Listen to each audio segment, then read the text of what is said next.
नमस्कार बच्चों, divine public school की ई लर्निंग कक्षा में मैं आपकी हिंदी अध्यापिका गरिमा शुक्ला आप सभी का एक बार पुनः स्वागत करती हूँ और उम्मीद करती हूँ बच्चों कि आप लोग भी स्वस्थ होंगे और अपनी पढ़ाई अच्छे से कर रहे होंगे। बच्चों, अभी तक आप लोगों को जितना भी पाठ पढ़ा दिया गया है आप उनका नियमित रूप से अध्ययन करते रहिए। बच्चों, आज हम लोग हिंदी साहित्य से पढ़ने जा रहे हैं पाठ 5 चिड़िया और चुरुंगुन। तो आइए इस पाठ का वाचन करते हैं।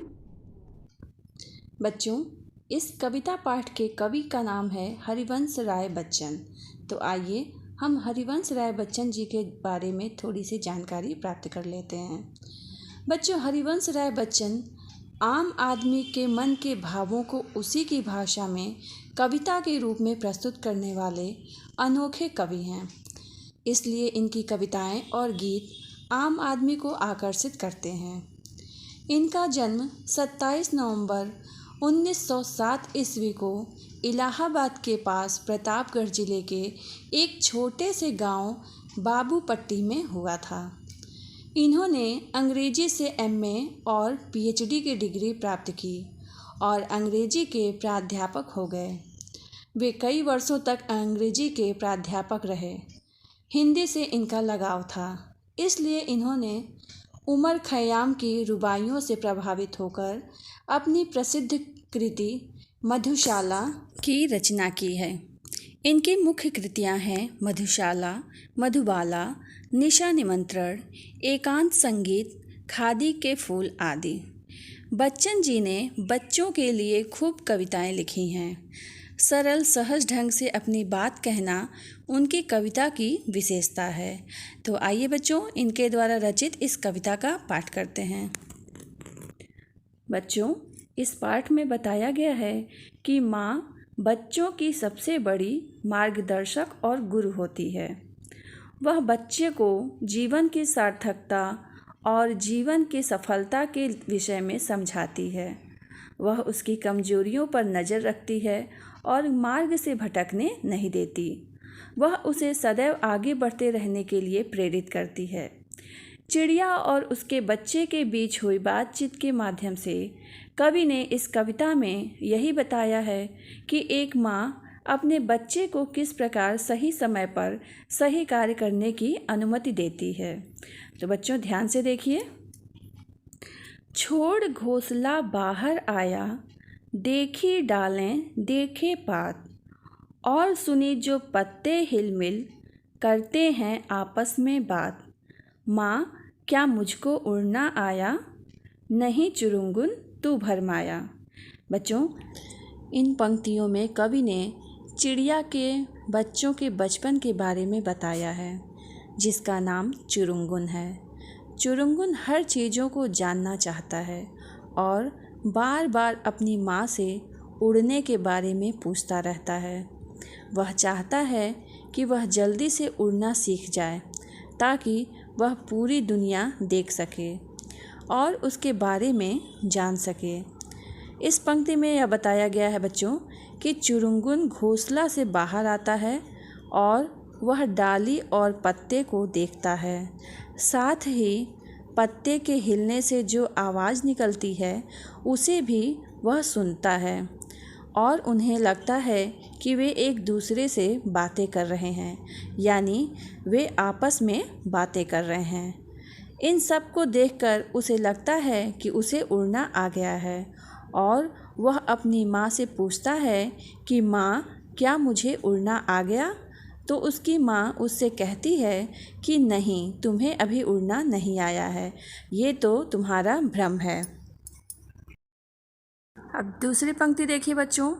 डाली से डाली पर पहुँचा, देखी कलियाँ देखे फूल, ऊपर उठकर फुनगी जानी, नीचे झुककर जाना मूल। माँ क्या मुझको उड़ना आया, नहीं चुरुंगुन तू भरमाया। बच्चों, इन पंक्तियों में कवि कहते हैं कि अब चुरुंगुन बड़ा हो गया है। वह एक डाली से दूसरी डाली पर कूदता है और वह कलियाँ और फूल देखता है। चुरुंगुन थोड़ा ऊपर जाता है तो वह फुनगी यानी कोमल पत्तियों को देखता है और उसे जानता या पहचानता है। फिर वह जब पेड़ के नीचे झांकता है तो उसे जड़ों के बारे में पता चलता है। इन सारी चीज़ों को देखते हुए उसे लगता है कि उसे उड़ना आ गया है और वह अपनी माँ से पूछता है कि माँ, क्या मुझको अब उड़ना आ गया है?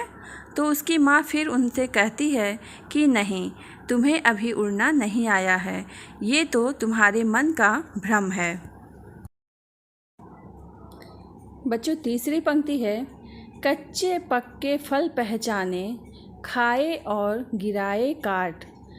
खाने गाने के सब साथी देख रहे हैं मेरी बाट। माँ, क्या मुझको उड़ना आया? नहीं चुरुंगुन तू भरमाया। देखिए बच्चों, इन पंक्तियों में कवि कहते हैं कि चुरुंगुन को अब कच्चे और पक्के फल पहचानने आ गए हैं।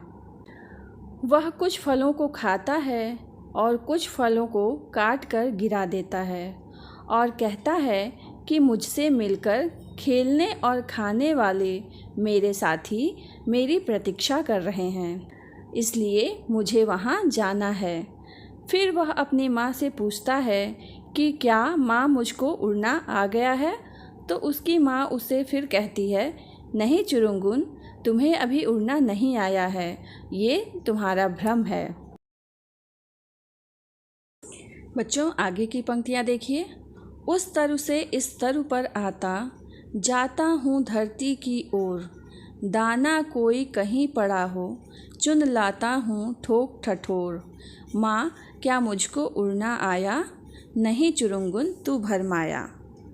बच्चों, इन पंक्तियों के माध्यम से कवि कहते हैं कि चुरुंगुन अब इतना बड़ा हो गया है कि वे एक पेड़ से दूसरे पेड़ पर आता जाता रहता है। कभी कभी वह धरती पर भी जाता है और कहता है कि अगर धरती पर कहीं कोई दाना पड़ा रहता है तो उसे भी इकट्ठा कर चुन लाता हूँ। चुरुंगुन कहता है कि जब मैं एक पेड़ से दूसरे पेड़ पर आ जा रहा हूँ और धरती से भी दाना ठठोर कर ला पा रहा हूँ तो मुझे उड़ना आ गया है। और वह अपनी माँ से कहता है कि क्या माँ मुझे उड़ना आ गया है? तो उसकी माँ फिर कहती है कि नहीं चुरुंगुन, अभी तुम्हें उड़ना नहीं आया है, ये तो केवल तुम्हारा भ्रम है। बच्चों, आगे की पंक्तियाँ देखिए। मैं नीले अज्ञात गगन की सुनता हूँ अनिवार्य पुकार। कोई अंदर से कहता है, उड़ जा उड़ता जा परमार। माँ, क्या मुझको उड़ना आया? आज सुफल है तेरे डैने, आज सुफल है तेरी काया। बच्चों, इस पंक्ति के माध्यम से यह बताया गया है कि चुरुंगुन को ऐसा लगता है कि उसे अनजान नीला आसमान लगातार पुकार रहा है। उसे लगता है कि उसके अंदर से कोई शक्ति कह रही है कि अपने पंख में इतना जोर लगा और उड़ जा और फड़फड़ाते हुए उड़ता ही जा। चुरुंगुन माँ से पूछता है कि माँ, क्या मुझको उड़ना आया? तो उनके इन बातों को सुनकर माँ कहती है कि आज मैं कह सकती हूँ कि आज तुम्हें उड़ना आ गया है। तुम्हारे डैने यानी कि तुम्हारे पंख इतने मजबूत हो गए हैं और तुम्हारे शरीर में इतना ताकत आ गया है कि तुम अब उड़ सकते हो और उड़ने का पूरा पूरा आनंद उठा सकते हो। बच्चों, उम्मीद है आप लोगों को ये कविता पाठ अच्छे से समझ में आ गया होगा। आइए अब इससे संबंधित शब्दार्थ पढ़ते हैं। बच्चों, शब्दार्थ है पात। पात का अर्थ होता है पत्ते। चुरुंगुन का अर्थ होता है चिड़िया का बच्चा। भरमाया का अर्थ होगा भ्रम में पड़ गया। फुनगी का अर्थ होता है बच्चों शाखा या वृक्ष का सबसे ऊपरी या आगे का सिरा। मूल का अर्थ होता है जड़। बाट देखना का अर्थ हो गया प्रतीक्षा करना। तरु का अर्थ होता है वृक्ष। ठोक ठठोर, इसका अर्थ होता है बच्चों ठीक ढंग से परख कर। अज्ञात का अर्थ होता है अनजान।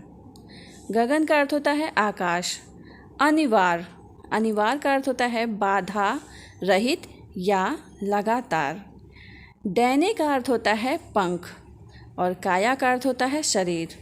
तो बच्चों, आप इन शब्दार्थ को पढ़िएगा और इस पाठ से संबंधित जो भी गृह कार्य दिए जाएंगे उन्हें आप अपनी उत्तर पुस्तिका में स्वच्छ एवं सुंदर अक्षरों में लिखिएगा।